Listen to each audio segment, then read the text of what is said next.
on YouTube. This is the very latest news from Fabulous 103 and the Fabulous Pattaya Media Group. It would be great if you liked and subscribed to us. Cambodia has continued its attacks along the Thai border, prompting Thailand to retaliate and extend curfews in several affected provinces, according to the Thai Ministry of Defence.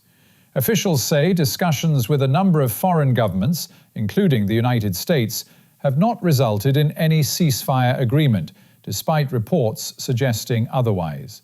In fact, the fighting has intensified, with the conflict spreading further south. Until the weekend, rocket fire had largely been confined to areas close to the border. However, on Sunday, Cambodian forces reportedly sent drones into Trat province in eastern Thailand and fired rockets and artillery shells into ceasefire in the northeast. By dawn, further attacks were reported along much of Thailand's eastern and northeastern border. The Royal Thai Navy has ordered fishing vessels to avoid coastal waters near Trat province, which borders Cambodia, and a section of Highway 3 has been closed as a precaution. The southern part of Trat, a narrow stretch of land between Cambodia and the Gulf of Thailand, has seen increased naval deployments to prevent further incursions. Curfews have been imposed from 7 in the evening in several sensitive areas, and residents have been advised to leave for their own safety. Thai authorities again stressed that no ceasefire was agreed over the weekend, pointing to the continued bombardment by Cambodian forces and Thailand's ongoing response. An army spokesman said Cambodian military losses are now estimated at more than 260 personnel, with an unknown number wounded. He claimed Cambodia has lost at least 51 military bases, 10 tanks, 9 armoured vehicles, 4 anti-aircraft systems, 7 mortars, 5 anti-drone facilities, and 3 communications towers.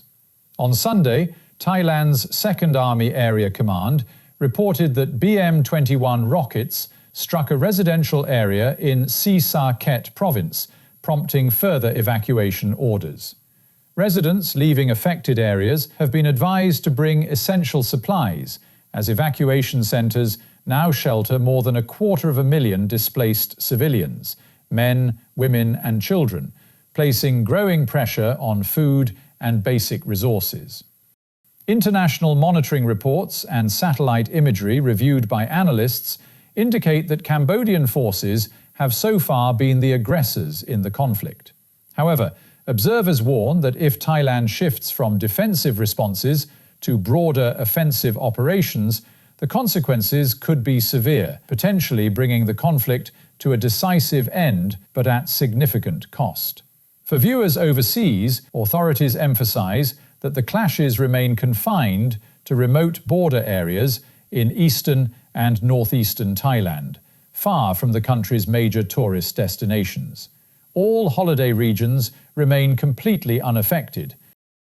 Meanwhile, closer to home, police in Pattaya are investigating 2 separate incidents involving foreign tourists over the weekend. On Saturday night, a fight broke out on South Pattaya Road after a minor motorcycle collision escalated into a brawl involving tourists of European and Middle Eastern nationalities. Several people were injured, including a pregnant foreign woman who was knocked to the ground during the altercation. Police eventually restored order, and witnesses said the confrontation began after the riders sideswiped each other and exchanged heated words. In a separate incident nearby, police and medics were called to a motorcycle crash outside the Underwater World Centre. Investigators believe an Iraqi couple were riding against the flow of traffic and collided with a Russian couple who, according to witnesses and CCTV footage, were not at fault. All involved will receive medical treatment before further police interviews. And finally, some positive news. More than 2.3 million baht was raised for charity in Sri Racha on Sunday, as thousands gathered on Koh Loi Island for the 24th annual 10-kilometre charity run, one of Chonburi Province's flagship fundraising events. Over 5,500 runners took part, from children under 12 to seniors aged over 60, promoting health and community spirit while supporting local causes. As for the weather, today's highs are expected to reach 31 degrees, falling to 25 overnight. It will be breezy and humid, with a real field temperature of around 35 degrees at times. Local and national news today from Fabulous 103 FM and Fabulous Pattaya Media Group. And to get a notification every time we release another bulletin or programme, like and subscribe to our channel, Fabulous Pattaya Media Group, by using the link below.